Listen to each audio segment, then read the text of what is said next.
assay. Let's start with what comes in your ready-to-use kit. Inside the box, you'll find a pre-coated ELISA plate with the capture antibody already absorbed to the bottom of each well. You'll also find standards and all the needed buffers and reagents to run the assay.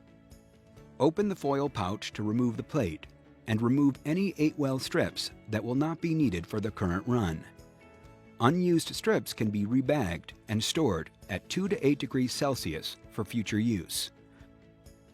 To prepare wash buffer, let the wash buffer concentrate reach room temperature and mix to dissolve any precipitated salts.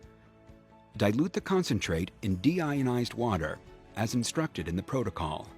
Reconstitute 1 vial of protein standard by following the provided instructions. Handle the protein gently and do not pipette up and down when first adding the buffer. Simply swirl and invert 5 times or very briefly vortex and let the standard sit for at least 10 minutes to ensure complete reconstitution.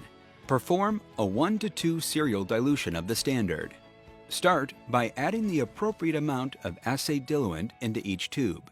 Then add the appropriate amount of reconstituted protein into the first tube. Mix thoroughly by pipetting up and down and changing pipette tips between tubes.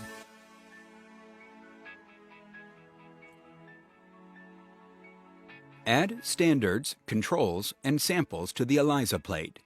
Note that some samples may need to be pre-diluted and some protocols may call for a sequential or co-incubation step with the detector antibody. We will show an example of a co-incubation protocol.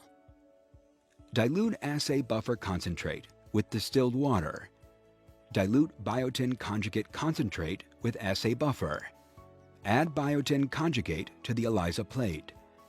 During this step, the biotin conjugated detector antibody will bind to the antigen at a different site than the capture antibody, creating a sandwich.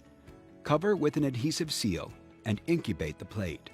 After the incubation is complete, either wash the plate manually or use an automated plate washer. To wash manually, fill the wells with wash buffer. Allow it to soak as recommended in the protocol. Then decant by inverting the plate over a sink or container and shaking the fluid out.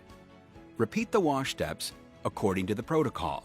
After the last wash step, invert the plate and tap it dry against an absorbent paper towel. Do not allow the wells to dry. This washing step will be repeated throughout the protocol. After washing away unbound detection antibody, prepare streptavidin HRP by diluting the concentrate in assay buffer. Then add streptavidin HRP to the plate. In this step, multiple streptavidin binding sites may be present on each biotin-labeled antibody molecule, leading to an enzymatic amplification signal. Incubate the plate as recommended in the protocol. Wash the plate as previously described to remove any excess enzyme. Add the chromogenic substrate.